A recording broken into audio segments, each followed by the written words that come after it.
હવે તો રૂપિયા રૂપિયા ને રૂપિયા, બીજી કઈ વાત જ નહીં.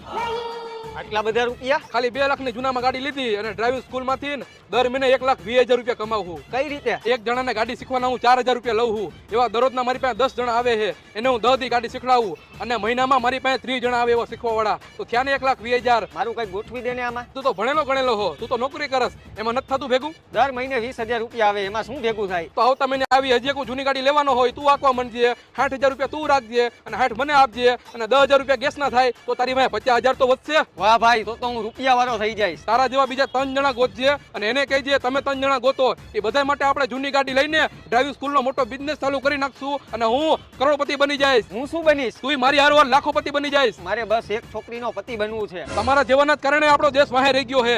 માની લે તું રૂપિયા વાળો થઈ જઈશ તો તું એકનો નહીં કેટલી બધી છોકરીનો પતિ બની જઈશ. તો કાલથી કામ ચાલુ. આને શું ખબર પડે કે માલ હે તો જ મોહબ્બત